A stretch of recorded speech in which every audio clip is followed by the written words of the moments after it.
Bonjour, bienvenue, c'est Guillaume de Goulet, l'équipe basket, le podcast de la rédaction de l'équipe qui, chaque vendredi, parle basket. Aujourd'hui, on va parler de Dallas. Non, pas des Mavericks qu'on a déjà évoqué longuement la semaine dernière avec le phénomène Luka Doncic, mais plutôt de la série télé née en 1978 et riche de 357 épisodes. Mais c'est ça exactement, Lily. Non, rassure-toi Xavier, je perds pas la boule, enfin pas complètement. L'idée c'est en fait de s'intéresser plutôt et uniquement à la version française, celle qui est née en 1929, riche de 11 championnats de France et de 5 Coupes d'Europe, et d'une multitude d'histoires et de remous en tout genre. Vous avez deviné, je veux parler du Limoges CSP. Dernier épisode en date, la volonté de la veuve de Frédéric Fortet, président décédé subitement il y a bientôt un an, Céline Fortet donc de remettre la main sur le gouvernail du club qui sportivement vient de se qualifier, il faut le souligner quand même, pour le top 16 de l'Eurocoupe, la deuxième compétition européenne en compagnie de Villeurbanne, de l'Asvel, de Tony Parker et de Monaco. Voilà qui annonce de prochains mois tout aussi passionnants et agités que les derniers, tant sur le terrain donc qu'en coulisses. Pour raconter ce spécial CSP, club unique dans le basket en France, j'ai réuni quelques spécialistes de la question, forcément, habitués ou observateurs avisés du contexte limougeot. Liliane Trévisan, bonjour Lily. Bonjour Guillaume, bonjour Xavier, bonjour Arnaud, bonjour à tous et à toutes. Ah bah voilà, tu m'as piqué ma présentation, merci. Xavier Colombani, salut Xavier. Salut à tous. Et Arnaud Lecomte qui s'apprête à partir fêter Noël en famille. Hello Nono. Bonjour tout le monde. Voilà, vous savez tout. Comme d'habitude, on prend une grande inspiration. Ça tombe bien, les refrains en ce moment. 3, 2, 1, début du game. Le 15 avril 1993, nous étions au Pirée. Enfin, pas moi, mais vous, Arnaud notamment, je crois. Lily, non, pas toi. T'étais pas au Pirée. Si, j'y étais. Tu y étais aussi. Pour un autre média que l'équipe. Mais... Ah, on peut le dire, il n'y a pas de tabou. Maxi Basket. Voilà, exactement. Le Pirée, c'était l'endroit où il fallait être, puisque le CSP battait en finale de la Ligue des Champions, enfin de l'Euroleague, de la Coupe d'Europe des clubs champions, plus exactement à l'époque. Le Benetton-Treviso de Tony Kukoc sur le score faramineux de 59 à 55. Et devenait ainsi le premier club français à remporter la Coupe d'Europe donc des clubs champions, la fameuse C1. Il y avait notamment cette action dont tout le monde se souvient, même si on a toujours du mal à retrouver les images, cette interception ou cette faute de Frédéric Fortet sur le maître croate Tony Kukoc. Derrière, tout un paquet de joueurs sont devenus légendaires, forcément. Richard Dacoury, Willy Reden, Jim Bilba. Dès que je veux prononcer les noms, je vois des petites étoiles dans vos yeux. Marc Mbaya, Frédéric Fortet, Joris Doce, etc. Le maître Malkovich pour coacher tout ça. Enfin bref, Limoges entrait de nouveau de plein pied dans l'histoire. D'une histoire extrêmement mouvementée, un triplé en 2000 assez incroyable et avant de disparaître, puis de renaître grâce à Frédéric Fortet, 2 titres de champion de France dernièrement, 2014-2015. La disparition malheureusement de Frédéric Fortet, je le disais tout à l'heure, il y a bientôt un an. Et puis de nouveau, beaucoup d'agitation ces derniers mois, ces dernières semaines. J'ai envie de vous poser une question simple pour commencer. Pourquoi est-ce qu'à Limoges, ça ne se passe jamais tranquillement ou comme partout ailleurs, globalement, dans le basket français, où ça se passe plutôt gentiment, j'ai envie de dire. Liliane. Écoutez, votre question, c'est un peu comme si vous me demandiez pourquoi en foot, à l'OM, les choses ne se passent pas comme ça se passe à peu près tranquillement dans tous les autres clubs du championnat, excepté le PSG. Voilà, tout ça pour faire un raccourci et dire qu'en fait, on va être content, parce qu'en fait, ce Limoges CSP en basket, c'est un peu notre OM à nous. Voilà, c'est-à-dire un club extrêmement tumultueux, bouillonnant, ambitieux, avec une histoire, une légitimité, mais qui effectivement a toujours eu une histoire ponctuée de coups de théâtre, de guerres internes, de petites crises. Enfin, c'est vraiment, oui, c'est l'OM dans toute sa splendeur. La médiatisation aussi, puisque c'est un club qui est extrêmement suivi par les médias locaux. Il y a quand même vraiment une couverture historique du journal de Limoges, qui est le Populaire du Centre, qui a une histoire très liée à celle du club. Et en fait, voilà, je pense que c'est un club qui en fait est victime un petit peu de son succès historique. C'est un club qui fédère toute une région derrière lui. On le sait, il n'y a pas un public comme celui de Limoges pour remplir cette salle, qui est donc le Palais des Sports de Beaublanc, qui est quand même une salle extrêmement fusionnelle avec son équipe, avec ce que ça entraîne de bien quand c'est des matchs qui roulent, et de très dur à gérer, de très hostile parfois quand ce sont des matchs qui dérapent un peu. Voilà, il y a ce côté public, populaire, ferveur populaire. C'est quand même un club où les supporters sont extrêmement présents. C'est un club qui a toujours eu des ambitions, donc qui attise les ambitions. Voilà, et c'est surtout un club, on peut se poser la question, qui a été mené de main de maître pendant pratiquement 13 ans par un seul homme, Frédéric Fortet, qui a fait des choses magnifiques avec ce club, qu'il a repris en National 1 alors que personne n'en voulait plus, que le club était au bord de la disparition.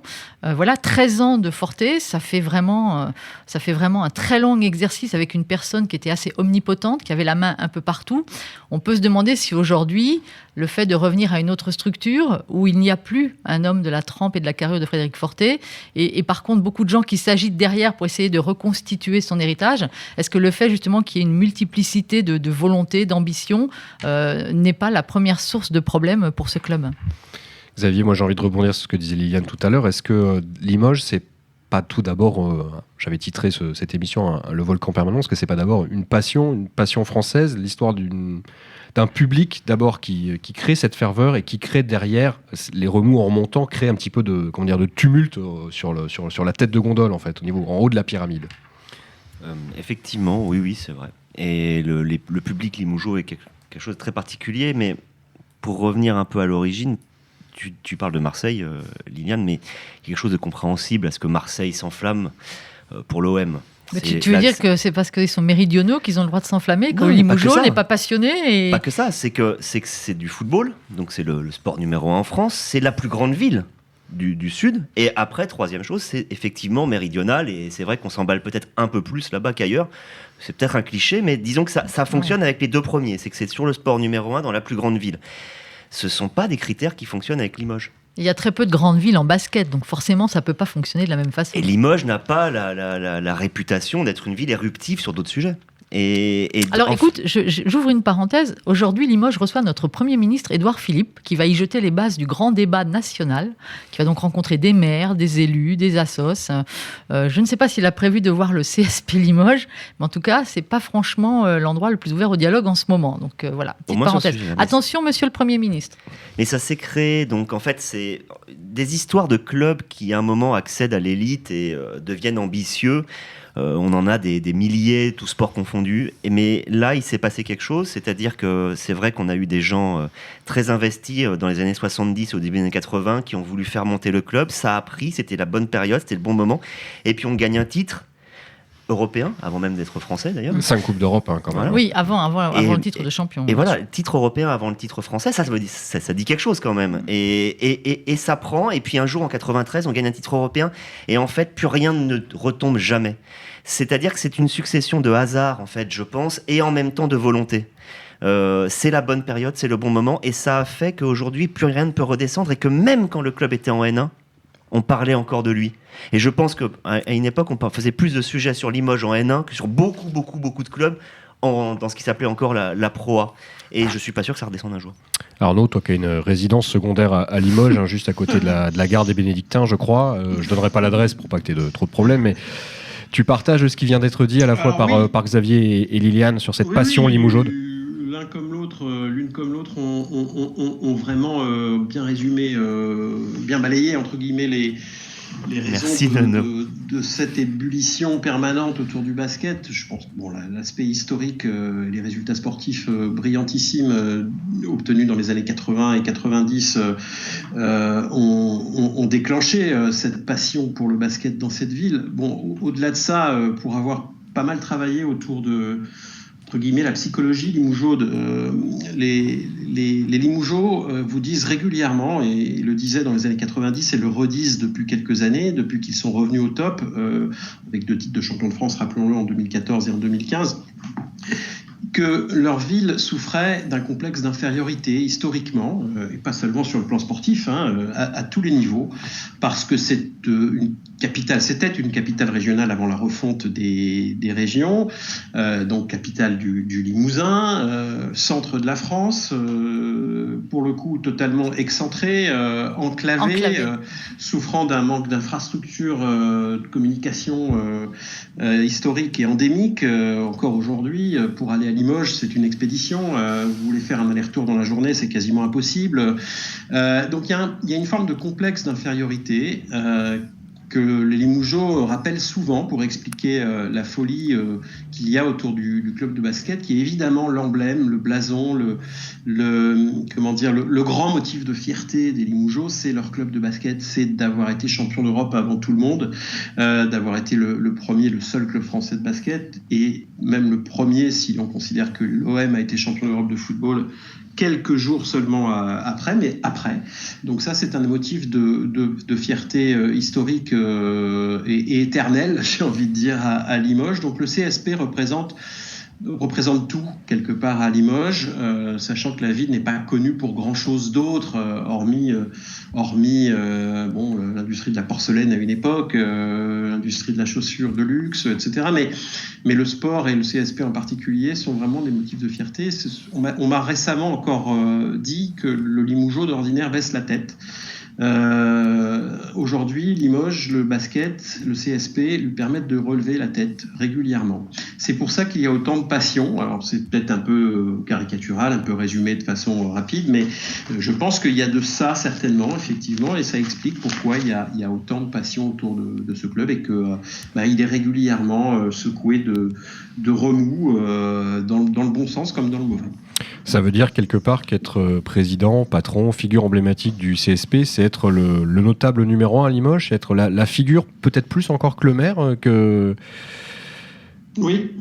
Définitivement. Je pense que Frédéric Fortet, durant son règne à la tête du club entre 2004 et 2017, Frédéric Fortet était probablement la personnalité la plus emblématique de la ville, la plus connue, la plus redoutée d'une certaine manière, mais aussi la plus enviée. Oui, être au pouvoir au CSP, c'est une manière d'être notabilisé, excusez le terme qui est pas très joli, mais ça, il y a un peu de ça. Je pense que être à la tête du club, c'est très très très important dans cette ville. Et oui, on assiste aujourd'hui depuis donc quelques semaines, depuis le retour de Céline Fortet sur le devant de la scène, on assiste à une forme de guerre intestine qui quelque part marque bien cette volonté à Limoges de faire du CSP le centre de la vie quelque part quotidienne à Limoges. Arnaud, tout simplement. Tu étais le premier à dire quand hélas Frédéric Fortet est décédé que c'était probablement l'une des 3 personnes les plus importantes du basket français qui venait de quitter la scène avec derrière Tony Parker, avec probablement le président de la Fédération française, peut-être un Jacques Monclar pour sa présence médiatique, mais que c'était l'un des 3 ou 5 personnages les plus importants du basket français, alors qu'il n'était que président de club, puisqu'il a fait partie des instances, mais qu'avec sa personnalité particulière, ça s'était pas toujours bien passé, donc il les avait quittés. Donc il était, par le fait qu'il soit président d'un club qui, même en n'étant pas à ce moment-là sur le devant de la scène sportive, puisque Limoges était en difficulté ces dernières saisons, en était quand même l'un des porte-parole. Ça veut tout dire. Oui, pleinement. Effectivement, du fait de sa carrière de joueur aussi. Il y avait, au-delà du président, il y a eu le joueur avant. Et l'entraîneur aussi. Il a entraîné le CSP. Oui, alors, il a eu une petite parenthèse. Il s'est même lui-même... limogé. Autodémissionné. C'est le cas de le dire. Limogé, puisqu'il était président du club et en même temps entraîneur. C'est un exemple unique, je pense, ces dernières années, en tout cas dans le sport professionnel français. Il s'était lui-même retiré son poste d'entraîneur, ce qui est quand même assez incroyable. Donc il avait effectivement non seulement une personnalité très forte, mais il avait aussi ce passé de joueur. Et quel joueur, puisque encore une fois, et on en parlera encore pendant des décennies à Limoges, c'est lui qui a quelque part réalisé l'action décisive qui a permis au club d'être champion d'Europe en 1993 en allant chercher cette balle dans les mains de Tony Kukoc. Donc il disposait à Limoges, et comme il a été entre guillemets le sauveur du club en 2004, il disposait à Limoges d'une aura incroyable, mais qui s'étendait en effet, Xavier, au-delà de Limoges, parce que en effet, il avait un rôle d'agitateur permanent dans les instances à la fois européennes et françaises, par sa personnalité, par le fait qu'il bouillonnait d'idées, qu'il était très clivant d'une certaine manière aussi, et c'est en effet une perte non seulement pour Limoges, mais aussi une perte importante pour le basket français d'une certaine manière. Comment on rebondit Je vais te laisser la parole, Liliane. Je sens que tu as envie de. Tu bouilles d'impatience. Comment, comme à Limoges, comme quand tu vas te balader à Beaublanc. Comment on rebondit justement après ça? On sait que l'histoire limougeaude, elle est riche en remous, en rebond. On pense que le club disparaît, puis finalement, il ressurgit encore plus fort. Est-ce que ça suppose, par exemple, que d'autres anciens, à l'image de ce qu'a fait Fred Fortet en 2004, reprennent à leur tour le flambeau? On a l'impression qu'il y a un besoin de renouer avec le fil historique au CSP en permanence. C'est plus compliqué que ça, je pense. Je pense que le club est dans une situation très compliquée où on a des gens qui veulent faire vivre et faire perdurer l'héritage, entre guillemets, l'héritage de Frédéric Fortet, et qui ont chacun leur méthode et leur façon de le faire. D'un côté, il y a Olivier Bourguin, qui était très proche de Fred Fortet. Qui est le directeur sportif. Voilà, qui est aujourd'hui directeur sportif parce que Fred Fortet l'a mis à ce poste.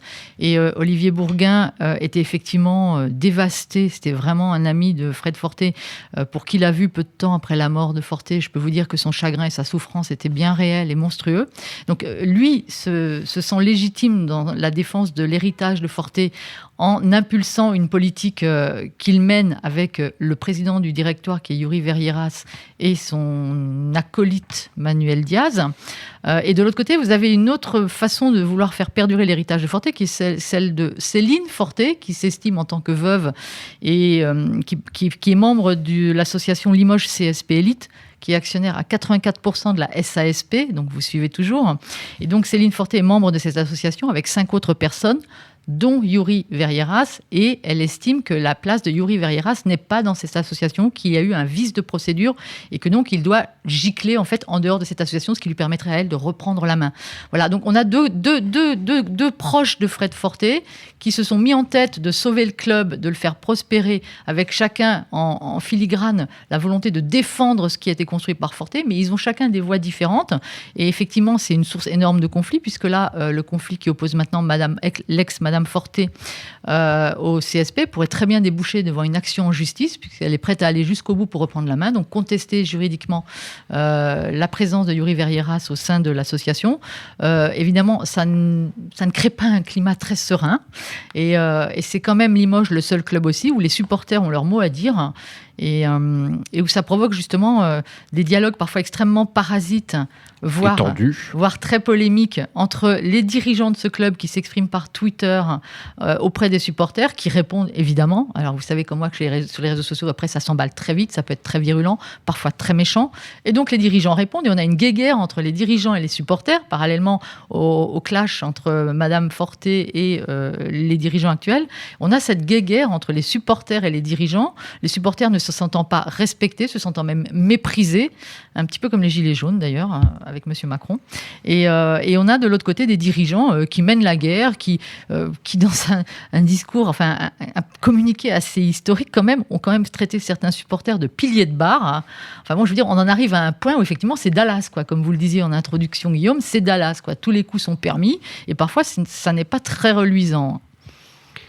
Arnaud, une question toute simple en fait. Liliane évoquait nous a posé le contexte de la volonté de la lutte de pouvoir en fait autour de la direction de ce club. Pourquoi, une question simple, toi qui as suivi de près le dossier, pourquoi est-ce que Céline Fortet a attendu presque 1 an avant de sortir du bois, avant de vouloir remettre la main sur le club? Parce qu'elle a senti que ça déraillait ou parce qu'il lui a fallu du temps pour accepter ce qui s'était passé Je crois que ces deux raisons-là sont valables, à savoir qu'effectivement Céline Fortet d'abord, et elle me l'a dit, a souhaité bien entendu protéger sa famille, ses 3 filles,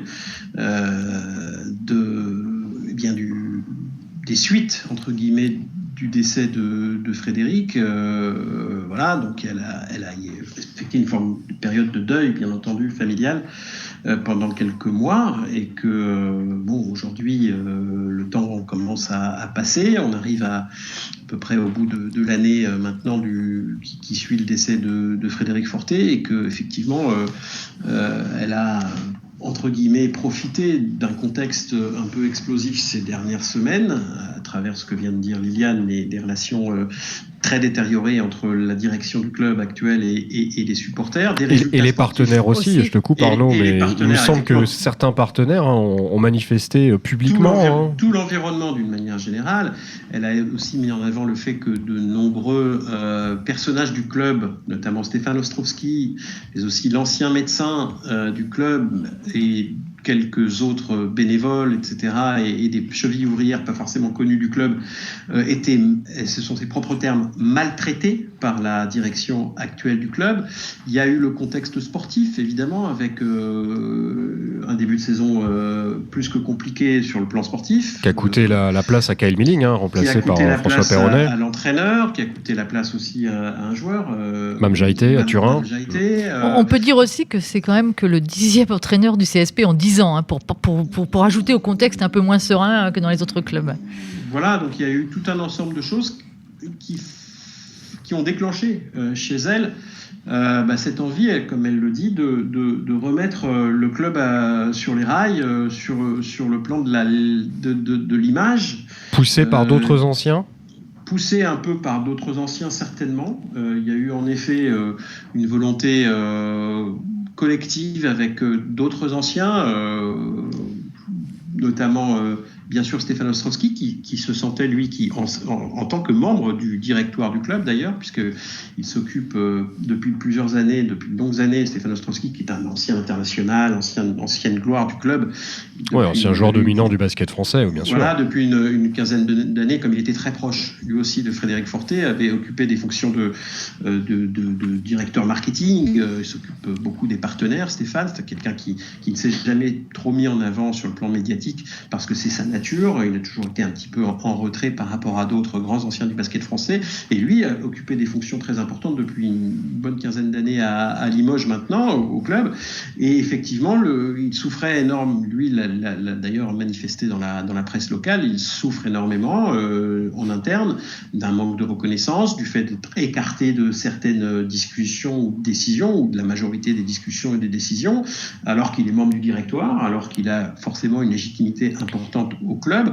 Donc je pense que cet ensemble de choses a poussé Céline Fortet et en effet quelques grands anciens comme Stéphane Ostrovsky ou Richard Dacoury même, je pense, qui lui aussi de son côté s'est inquiété de Paris, s'est inquiété un peu de la situation du club ces dernières semaines, de peut-être pousser Céline Fortet, en effet, même si je pense qu'elle avait elle-même, pour l'avoir trouvée moi-même très déterminée, je pense qu'elle-même avait pas forcément besoin d'être poussée. Je crois qu'elle avait vraiment une envie, parce que faut rappeler quand même quelque chose, c'est que Céline Fortet, c'était pas seulement l'épouse de Frédéric Fortet, elle a été très importante, elle aussi, dans sa carrière du club. À l'époque, en 2004, c'est une ancienne joueuse de basket. Elle a connu Frédéric à l'âge de 15 ans. Ils étaient tous les deux jeunes joueurs de basket à Limoges. C'est ainsi qu'ils se sont connus. Ils ont ensuite, ils se sont mariés, ils ont eu des enfants, ils ont travaillé côte à côte ensuite au club à partir de 2004. Céline a même occupé des fonctions décisionnaires très importante lorsque Frédéric a dû s'arrêter quelques mois pour soigner un cancer entre 2004 et 2006, me semble-t-il.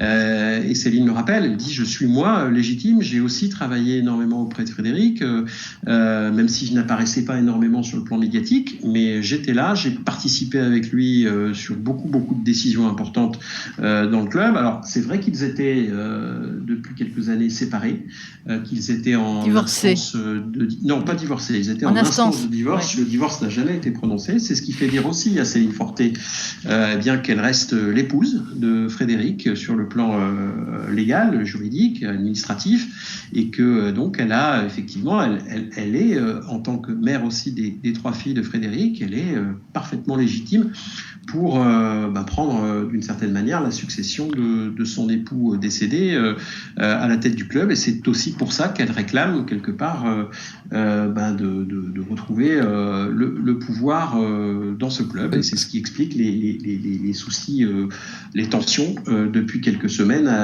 pour la prise de contrôle du CSP. Ce qui est fascinant, Xavier, c'est la multitude de détails qui sont connus, publics, qu'on évoque. Liliane ou Arnaud là sont en train de nous raconter. C'est assez dingue quelque part de savoir autant de choses sur ce qui se passe à l'intérieur de ce club. Oui, parce qu'on sait que ça intéresse. La presse basket, je peux parler d'ailleurs sous le contrôle un peu de Lily, parce que même si tu as quitté Feu Maxi Basket depuis longtemps, tu le sais bien déjà à l'époque, et puis on connaît beaucoup de journalistes qui bossent dans la presse spécialisée. La moitié des ventes se faisait à Limoges. Enfin, tout à fait, oui, c'est... Je veux dire, voilà. Extrêmement porteur, on va dire. Les gens s'y intéressent, et puis en plus, ça parle aussi à l'extérieur, parce que Limoges, c'est un nom connu. Je cite toujours un exemple tout bête. J'adore parler de ma vie privée. Ma mère apparaît souvent dans les petits commentaires, mais quand en 93, oui, c'est vrai, on peut en parler. Je vais m'allonger d'ailleurs. Non, mais quand en 93 ils sont champions d'Europe, je pense que c'est le seul match de basket qu'a vu ma mère, pour la simple raison qu'ils avaient déprogrammé Envoyé spécial à l'époque, qui était quand même une émission phare. C'était l'époque où on avait 6 chaînes et voilà. Et ça passait. Je me souviens toujours d'elle disant à un moment, c'est extrêmement joie. Et moi, comprenant pas pourquoi, elle m'a dit, je sais pas, c'est les jaunes qui ont marqué. Voilà. C'est-à-dire que Limoges, c'est quelque chose qui parle aux tout venants, aux personnes qui ne connaissent pas le sport. Le CSP, ça leur parle. Donc forcément, on fouille parce que dans le basket français, il n'y en a pas tant que ça, des choses qui... Il y a Tony Parker, on sait aussi qu'il s'est marié, qu'il a divorcé, voilà. Et à part Tony Parker et le CSP, des produits grand public, excusez-moi de dire produits, mais c'est un peu ça, c'est-à-dire que ça dépasse carrément la vie des personnes et d'un club, c'est que c'est une saga, c'est quelque chose, ça dépasse le cadre des résultats sportifs. Même s'il faut revenir à la base, on s'y intéresse aussi parce que c'est une puissance sportive, justement. Et ce qui a posé problème en début de saison, c'est quand même les résultats. Et les résultats ont créé une forme d'énervement. Cet énervement a été mal géré. Le fait que c'est mal géré, ça arrive à aujourd'hui. Mais s'il n'y avait pas eu les mauvais résultats et la mauvaise composition d'équipe, avec des choix très surprenants dans le fait de faire le groupe, on n'en serait pas là. Oui, parce qu'au départ, pour rebondir sur ce que dit Xavier, il y a un recrutement qui est très français. On a la volonté de dire, voilà, Limoges, c'est les joueurs français de demain, l'arrivée notamment de la pépite dont on attend beaucoup, c'est Sékou Doumbouya dans ce contexte-là, c'est pas forcément évident. Mais il y avait un projet très français. Et c'est vrai que Xavier a raison, les résultats ont peut-être tout accéléré dans le déraillement du train. En fait, c'est un petit peu le paradoxe Limougeot, c'est-à-dire que oui, c'est une équipe qui a toujours beaucoup d'ambition, quelle que soit la saison, quelle que soit sa construction d'équipe, il y a toujours des ambitions. Et là, effectivement, on a impulsé une nouvelle politique sportive basée sur les JFL. Donc, avec le 4e budget quand même, ils ont le 4e budget de l'élite, ils sont quand même assez nantis. Ils ont voulu investir dans le joueur français en disant, nous, on va monter une équipe avec des joueurs français, on va faire du spectacle. Voilà, on va donner leur chance à des JFL, etc. Ce qu'ils ont fait, effectivement, vous parliez de Doumbouya, mais voilà, il n'était pas tout seul. Et le problème, c'est que quand vous construisez une équipe comme ça, attention, vous n'êtes pas parti pour forcément tout de suite, là, comme ça, en bas du papier, être au top 16 de l'Eurocoupe. Bon, Dieu merci, ils y sont. Enfin, je veux dire, quand on reconstruit une équipe, qu'on repart sur une autre politique sportive avec des joueurs français et que forcément, du coup, on laisse un petit peu de côté les joueurs étrangers, on met tout le paquet sur le recrutement français, etc. Votre public doit aussi comprendre que ça ne va pas prendre du jour au lendemain, que ça ne va pas être le feu d'artifice tous les soirs à tous les matchs, qu'il va y avoir une période de construction, de mise en place d'un collectif, d'une nouvelle façon d'envisager le jeu. Et ça, effectivement, à Limoges, c'est difficile, parce qu'à Limoges, il faut des résultats, mais il faut quand même laisser une chose à ce public, pour tous ceux qui ont vécu des matchs à Beaublanc, c'est pas la défaite qui le rend malade, c'est pas la défaite qui l'énerve. Ce public peut accepter la défaite, malgré le niveau d'ambition qui est le sien. Ce public peut accepter la défaite. Ce que ce public n'accepte absolument pas, et ça les rend fous, c'est quand... Alors c'est une expression un peu galvaudée, c'est quand les joueurs ne mouillent pas le maillot. C'est-à-dire qu'ils acceptent de devoir perdre leur équipe, mais il faut que les mecs se soient mis à plat ventre, qu'ils aient tout donné, qu'ils se soient jetés sur les balles à terre.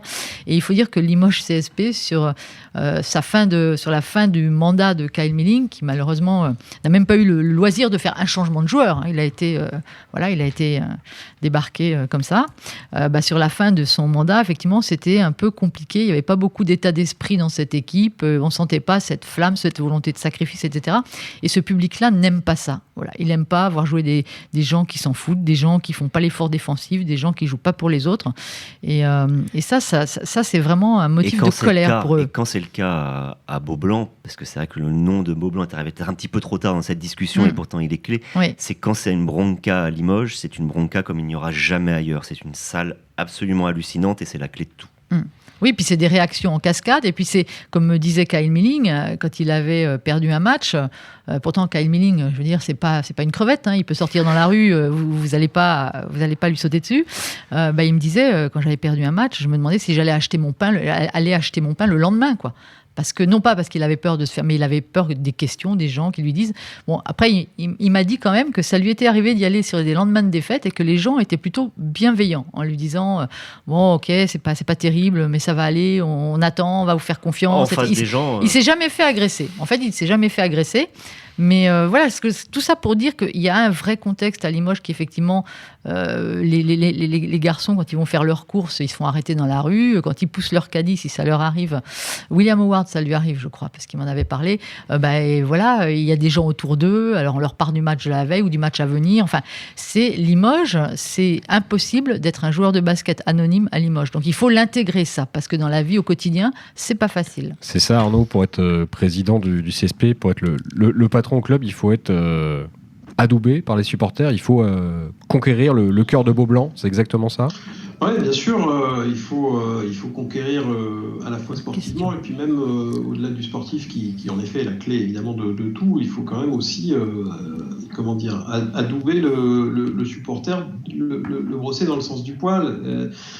Effectivement, il y a eu aussi ces derniers mois, selon la volonté d'ailleurs de Frédéric Fortet, c'était transformer un peu le club, essayer de le faire avancer dans le sens du modernisme, à savoir l'expérience spectateur, essayer de trouver le moyen de moderniser Beaublanc. Alors on a monté des animations, on a essayé de faire retenir un petit peu le supporter avant les matchs et après les matchs pour qu'il y ait au-delà du match, il y ait autre chose qui soit créé, une atmosphère un petit peu plus conviviale peut-être au club et tous ces éléments-là qu'avait enclenché Frédéric Fortet, c'était pour évidemment que les supporters se sentent à l'aise avec le club et ces questions-là sont des questions aussi cruciales parce que notamment sur le prix des abonnements, sur les services qui sont proposés aujourd'hui au club. Les supporters veulent avoir leur mot à dire. D'ailleurs, il était question, alors ça a été un petit peu laissé de côté, mais il était question à un moment donné, il y a encore quelques mois, on essaye de mettre en place un système de socios à l'espagnol à Limoges. Vous voyez ce que je veux dire ? Savoir ce que fait le Barça, par exemple, historiquement, on cite souvent l'exemple du Barça, mais c'est fait aussi très souvent dans le reste du sport espagnol. Essayer de faire en sorte que les supporters soient pleinement associés aux décisions du club en tant que alors pas forcément qu'actionnaire, mais que partenaire, tout simplement, comme un partenaire économique, finalement, du club. Et ça souligne, mais bon, il n'y a qu'en France, il n'y a qu'à Limoges, qu'on verrait ça en France, dans le basket bien sûr, et même dans le football, même si à Lens, à Saint-Etienne ou à l'OM par exemple, ce sont des choses qui peuvent arriver aussi. On sait qu'à l'OM par exemple, les supporters ont été pleinement responsabilisés dans la vente des abonnements, etc. Mais à Limoges, il y avait un peu cette idée-là aussi en filigrane ces derniers mois. Fred Fortet n'y était pas totalement opposé, si je me souviens bien, et donc ça souligne bien à quel point le public doit être traité autrement, quelque part, à Limoges, autrement que dans un club classique. Et voilà, donc oui, les décisions prises par le pouvoir en place, quels que soient les hommes ou les femmes, sont des éléments fondamentaux dans la stabilité ou pas du club, dans son fonctionnement au quotidien. Et on ne peut pas faire sans le public. C'est pour ça que la communication interne du club ces dernières semaines a été autant stigmatisée par les supporters. C'est qu'effectivement, ils ont eu le sentiment d'être méprisés par la gouvernance actuelle du club, à tort ou à raison. Mais ils ont eu ce sentiment-là et ça a pesé très très fort dans, en effet, la crise que vit le club sur le plan de sa gouvernance depuis quelques semaines, parce que ça a forcément un petit peu renforcé Céline Fortet dans sa volonté de reprendre la main et de revenir sur le devant de la scène. Et je me demande à quel point toutes ces déchirures internes ne veulent pas dire autre chose. C'est un petit peu peut-être une explication de comptoir, donc je vais me faire reprendre par les dirigeants du CSP, mais à quel point En gros, pendant des années, Limoges s'est ligué, ou du moins s'est lié à l'intérieur contre l'extérieur, et notamment contre un adversaire historique qui s'appelait Pau. Or, ça n'existe plus, tout ça. Et ils ont essayé de se recréer des adversaires un peu historiques. Je pensais au Strasbourg. La Ligue ? Oui, Alain Béral. Ou le Strasbourg de Collet, parce que Vincent Collet allait dire une phrase, donc on allait s'en servir pendant 1 an à dire voilà, regardez ce qu'il a dit, il nous respecte pas. Personne n'était capable de reciter la phrase 1 an plus tard, mais bon, c'est ça le côté lutte ancestrale. Et il n'y a plus ça. Et d'une certaine manière, son énergie, leur énergie, les Limougeaux ne la retournent plus contre les autres, enfin ne la braquent pas contre les autres, mais se les retournent les uns contre les autres. Oula, on est dans la psychanalyse. Mais je me demande à quel point, c'est-à-dire qu'en gros, ils ont quand même une façon de vivre le basket qui est beaucoup plus passionnée qu'ailleurs. Mais ils sont dans un océan de choses qui sont vécues de façon beaucoup plus douce maintenant, puisqu'ils n'ont plus de lutte ancestrale. Je me demande à quel point... Parce que, rappelons-nous, quand même qu'un président, s'il peut dire à ses supporters « Arrêtez de vous battre contre nous, mais regardons tous contre Pau, c'est eux les méchants », voilà, au moins on peut peut-être... C'est un dérivatif, c'est peut-être faux, mais au moins il peut le dire. Là, il n'y a rien à dire. C'est un procédé un petit peu primaire quand même, oui, c'est un peu primaire. Mais je suis pas tout à fait d'accord, Xavier, parce que effectivement, en ce moment, c'est de l'interne.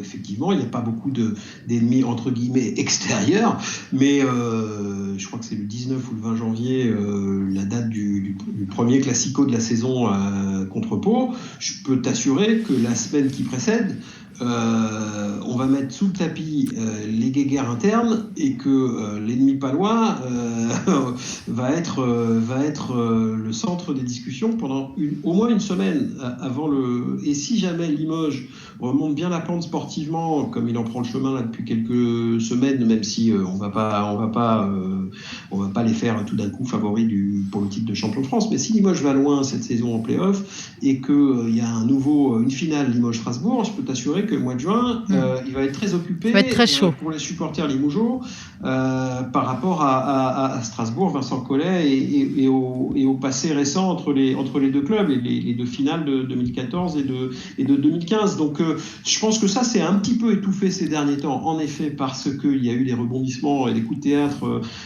au sein même de l'environnement CSP, mais c'est pas pour autant en baisse de manière notable et définitive, loin de là. Limoges, dès que ça ira un peu mieux, dès qu'il y aura un peu de soleil au-dessus de Beaublanc, je peux vous dire qu'on va entendre parler encore des supporters limougeaux et de leur côté, nous, contre le monde entier, quoi. Bon, le soleil reviendra peut-être pour Limoges ce soir, qui dispute ce vendredi, qui dispute à Reims, un match important contre Châlons. Important pourquoi ? Pour revenir tout simplement à égalité.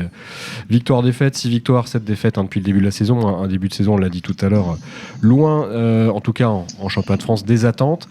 Possibilité de revenir dans le coup, dans la course pour les playoffs. Possibilité pour nous de reparler du Limoges CSP dans les prochaines semaines. C'est une évidence. Il est temps pour moi de vous remercier. Mais oui, Lily, le temps est passé extrêmement vite. La semaine prochaine, on s'attardera, on débattra du All-Star Game. Je sens que ce sera absolument passionnant. Liliane, merci beaucoup. Xavier, merci. Un grand merci également. Arnaud, merci. Et surtout, bonnes vacances. À très bientôt. Bonnes vacances, Arnaud. À tout le monde. À très bientôt. Bye bye.